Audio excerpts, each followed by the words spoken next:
So what are some things you consider when working with a retailer? When working with a retailer, well, let's just consider the differentiation between what we call a retailer and what we usually call D2C or direct to consumer. So one is a brand generally, and one sells other brands. So you might look at Nike, where they sell their own brand. This would be buying from their website. And then you might look at, say, Amazon, which resells Nike shoes. So Amazon would be the retailer and Nike would be the brand. So generally retailers will sell multiple different brands, which allows them to also solve multiple problems or problems for multiple avatars. So if you look at Nike, for example, they are solving the problem of runners and athletes primarily. But then if you look at someone like Amazon, they're solving problems for a multitude of different customer avatars, but also different problems for those individual avatars. Like you can shop at Amazon and you can buy, yes, you can buy your running and your gym equipment, but you can also buy your home equipment. You can also buy your home appliances, you can buy toilet paper, you can buy lots of different stuff and solve lots of different problems. Retailers generally also solve those problems with different products or brands. So you might look at Amazon and they sell Nike, they sell Reebok, they sell Adidas. So these are different brands that fundamentally solve the same problem for that avatar, but they might solve it in slightly different ways. Different brands are resonating with different types of customers, but also you've got different price points within that and different offers as well. So that retailer has a much wider range of products and brands that they offer to the customer too. So a couple of the benefits of being a retailer, like I said, is that you solve multiple customer problems. That means you have a wider total addressable market. But some of the disadvantages are you often have more competition. So you could have Amazon that sells Nike, but you could also have Costco or Best Buy or any other retailer that also sells Nike. And now you're competing with other people, other retailers for those same customers. So you have a bigger pool of potential customers because you solve more problems or a wider range of problems, but then you're also competing against more people as well. Another thing is that you often have lower margins. As you move further and further down the supply chain, you generally get lower margins. The other negative that retailers have is they generally have lower margins. So if you're the brand, you create the product or you assemble the product from parts, you generally have the biggest piece of margin, you have the biggest markup on your product, right? Which means that you can afford to spend more on marketing, more on acquiring customers. Whereas as the retailer, now you still have a markup on that, but it's usually a smaller markup. So say, you might have between 10 and 40% margin as a retailer, whereas as a brand you might have 80-90% margin. And so that means you've now got less money to spend on acquiring customers. However, because you have that wider range of products available, you're able to serve more customers and provide more solutions for products, you can ideally have a higher lifetime value, right? If I'm looking at the amount of products I just buy from Nike, that might, on an average person basis, be fairly limited, right? I might buy one pair of Nike shoes and I'm done. But I might have 3 or 4 pairs of shoes, one Nike, one Adidas, one Reebok, and I can buy all 3 of those brands from you as a retailer, which means now you have 3 times, 4 times the lifetime value. Sure, you've got less margin, but because you've got more products, you're solving a wider range of problems for more customers, you can now provide more solutions. You can look at that next solution, what else would that person want, and now you can source that, whether that's from that same brand or perhaps from a different brand. The other benefit of working with multiple brands is that if a brand isn't working well, if it's not resonating with the audience, you can drop it. Whereas if you're Nike and the Nike logo or the Nike brand gets out of favor with the public, well, you're a bit screwed, right? Whereas if you're Amazon or you're Costco or whoever as a retailer, you can drop that brand. Now Adidas is doing well, cool, you can pump them up instead. The other thing that you get to do as a retailer is ride on their marketing. So you think about Nike, they're probably running their own marketing campaigns, which you can then ride on that and essentially do what's called demand capture, right? So this would be more so in the sense of Google, but also with Facebook and other marketing. People already have the desire to buy that brand. You just have to be in the right place at the right time with your offer or your advertisement and be there to capture that demand. Right? Someone's looking to buy Nike shoes. Hey, I sell Nike shoes. Here you go. Here's a good price. Here's my offer, and they buy. You don't have to do any demand generation around that. Whereas if you had your own brand, you would have to build that up. You would have to build enthusiasm for the brand. You would have to make people want to buy that brand. Whereas as a retailer, you can just step in at that last phase and capture the actual purchase. Now, there's a few things as a retailer that you want to do to stand out. Because as a brand, you can change the product, you can change the branding. There's many different factors that you can change to actually create unique selling propositions and differentiate yourself between the competitors. But how do you differentiate yourself as a retailer if everyone sells the same brands, right? How are you actually being different apart from having the lowest price? Now, having the lowest price, that's an easy thing to do, but it only leads to $0, right? And then, well, there's no point in doing that, is there? So as a retailer, you want to be looking at the other things that surround the price that make up the offer, right? So you're looking at customer service, you're looking at the range of products that you sold, like we discussed before, you're looking at potentially the shipping times, your returns policy, all these sorts of things that surround the offer and the pricing. The other thing with the pricing is that brands will have an RRP or a recommended retail price, and they may enforce that, right? So they might say this is the minimum selling price that you're allowed to sell this product for, which then creates an even playing field between all the different retailers. But if you can provide much better service or perhaps information as well on the product, so if you can educate your customer with different information or more in-depth information that then helps them choose between, do I want this Nike shoe or do I want this Reebok shoe? This one's good for running, this one's good for hiking, and so forth. If you can help that customer, educate them into what purchase is best for them, then chances are, if they're already on your website, you have a decent price, you have good shipping times, you have a good return policy, they're just going to purchase from you, right? They're not going to, well, some might, but most people are going to shop from you and not go around and shop and look for the cheapest price. The other thing to keep in mind around that demand capture is first in, first served advertising.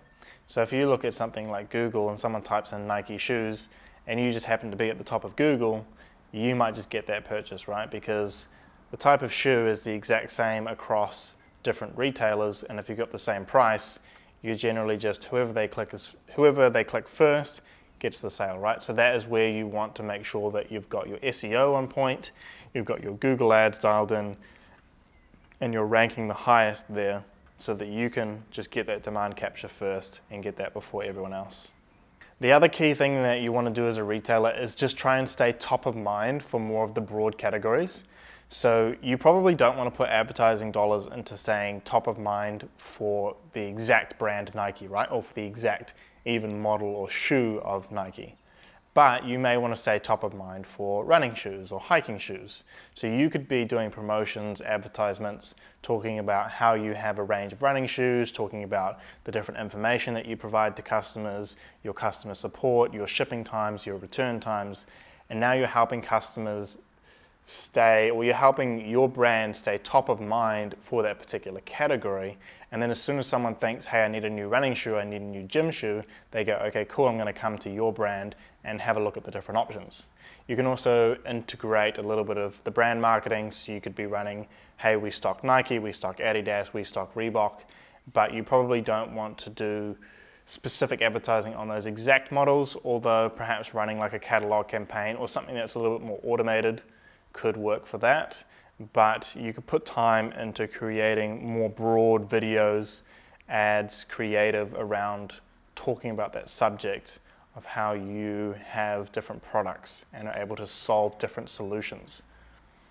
So the key for that is looking at your customer or customers, looking at their avatar, their profile, and seeing what problems are they actually trying to solve, bucketing those, and then marketing to those top level categories. So if I am an outdoor store, I might be helping runners, I might be helping rock climbers, I might be helping hikers, swimmers. There might be a bunch of different people that I help with the products that I provide. So I would just be trying to stay top of mind for each of those different customer avatars. So I talk about swimming content, the different stuff that you need for swimming, and then I would talk about running, and I would talk about hiking, and trying to stay top of mind within those categories without going into each individual product, because then you get a bit tricky. You know, once you've got multiple different brands, they all have different products, different SKUs. As a retailer, you really can't justify, because again, you don't have that margin, you can't justify spending as much time on those individual advertisements, on those individual product SKUs, but you can, if you go up a level, justify spending time promoting and staying top of mind for those different categories and different problems. And then once people are actually on your store, they can now shop between the different products, and you can help them with information on your site or with customer service, determine, okay, what product is right for me, what product is right for this problem. Another key thing that you want to keep in mind is convenience. So you've got the before purchase stuff, so that's the information helping people decide which product is right for them. But then you've got things like shipping times. If one retailer ships and it takes them a week to get to me, and another one ships and it takes them 2 days, if the product's exactly the same, the price is the same, I'm naturally going to go with the guy who ships in 1 to 2 days, just because it's more convenient for me. The other thing is like returns policy. If I know that this guy allows 60-day, 90-day returns, and this guy doesn't have a returns policy, I'm going to go with the guy who has a returns policy. So you can look at that before purchase, but then also that after purchase support, that peace of mind, ensuring people that no matter which brand they buy or whichever product, that you're going to help them solve that problem at the end of the day. Just like D2C brands, retailers also have offers, right? So the idea of an offer is what you're selling, the price point you're selling for it, and everything that's sort of included with that product. So that could be your shipping times, your warranty, guarantees, anything like that. So when you're looking at your offers for a retailer, the product and the price are generally set by the brand. But you can look at, okay, can we bundle potential products? The other key thing is solving that next problem. So imagine someone buying a pair of running shoes. What else might they need? Do they need a running watch? Do they need running nutrition? Do they need a new water bottle? So you're helping this same customer avatar, but because you've got a wider range of brands and products, you are perfectly positioned to solve that current problem that they need, but also solve the next problem, which then in turn helps increase that lifetime value and then makes it more worthwhile for you to acquire them. You know, even though you've got that lower margin, you can spend that money on advertising because you have that higher lifetime value.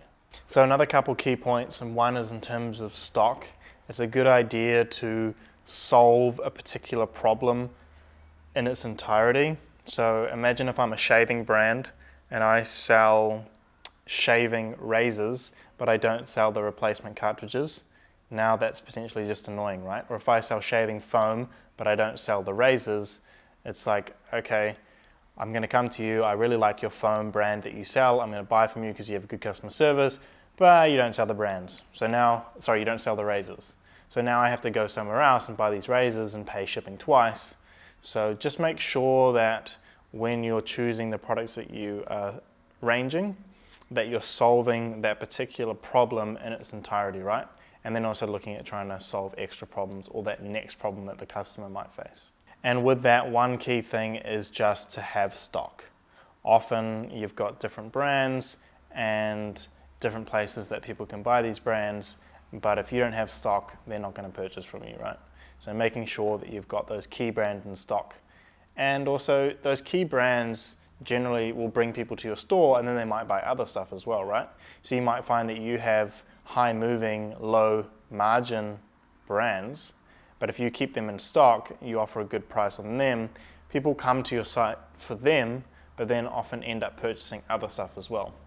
So it kind of just hooks them in and gets them in with that attractive product. And finally, I just want to talk about the 3 core pillars of acquisition that we generally use, which is number 1, having a great offer, because even if you have amazing marketing, but you have a shitty offer that no one wants to buy, it's going to be very, very hard to actually make that profitable. So number one, we want to have a great offer. Number two, we want to have somewhere to communicate that offer and take purchase, right? So that could be Facebook Shop, but generally that is your website. So we're talking about having a landing page that communicates the different benefits and features of that offer clearly, cohesively, and in a convincing way. And then we also want creative, right? So that's the third thing. We've got offer, landing page, and creative. And these are what we use for the three core levers that actually influence customer acquisition. So you build a great offer, you want to test your different offers, and then you want to have landing pages, you test different landing pages, and then you have your creative, right? So as a retailer, let's look at those three different points. First one for offer. We want this to solve a specific problem for a customer avatar, and then we also want to look at solving the next problem. Your offer as a retailer should be based on a specific category and not necessarily a specific brand. So let's talk an example of running, right? You might have an offer of buy any running shoe and get a water bottle free, or get a water bottle half price. So that would be your offer. You're solving the current problem, plus you're solving that next problem. But we're not limiting that to one particular brand, because if we say only Nike shoes or this particular Nike shoe, the likelihood that someone's going to want that exact shoe is a lot lower. So we want to look at that on a category basis. So we could say buy any running shoe and get any water bottle free, or any water bottle half price. So we're zooming out a little bit and going category wide for that. Like I said, in this offer component, you want to build in education, helping the customer choose which exact brand and product is right for them. You want to build in shipping, and you also want to build in post-purchase support. So that could be phone support, tech support, or even something along the lines of a warranty. A good idea around this is for retailers to have starter kits. So for example, if you're into shaving, you could have a shaving starter kit where you buy multiple products which are available from a range of different brands, and that might include, say, the shaving foam plus the razor plus some aftershave oil, for example, and you can get that bundled at a discount. The main thing with the landing page is communicating that USP, right, of the offer. So we want to make sure that we're educating the customer, and we also have those different brands, and we also want to look for social proof or testimonials. And generally what you want to do for this is make them brand wide as well, right? It's a lot harder for you to collect a decent amount of reviews on every single individual product, but you can be getting your reviews based on the store experience or just in general reviews on the store and not necessarily on individual products. So we'd have those on the landing page too. And then when we're running ads, there's three good things that we can do. We can, number one, and the last thing is ads, right? So once we've got our offer set up, once we've got our landing page, now we just want to plow heaps of our time into actually making volume of creative and quality creative. Loading this into the ad account, and that's kind of the last big lever that you can pull to actually improve your new customer acquisition. So when making ads, we want to use catalog ads, dynamic product ads on Facebook, because we can't invest too much time on a particular product or brand. We want to have those automatically pulled in and then featured based on what people are interested in. And then for the ads that we're actually putting time into, we want to zoom out a level, look at that category-wide level and also that particular product. So for the running shoes, we would have dynamic product ads with the actual individual shoes and brands, but then we might have more creative ads, video ads, stills that talk about that problem, the pain point, and that broader category. So these would be ads on the running category, for example. And then we would use those dynamic product ads for the individual products. And then the last thing is, again, just communicating those original USPs that came down from the offer. So that could be your shipping times, your returns policy, and then also your customer reviews. So using those store by customer reviews and promoting those in ads as well. So that's pretty much the rundown of what we do for e-commerce retailers. It is a bit different for D2C. You have to think a little bit differently. You have to think about how can I build in those USPs. Why would someone want to come and shop with me outside of the actual product, which again comes back usually to the service, and then how do we communicate those through the ads as well.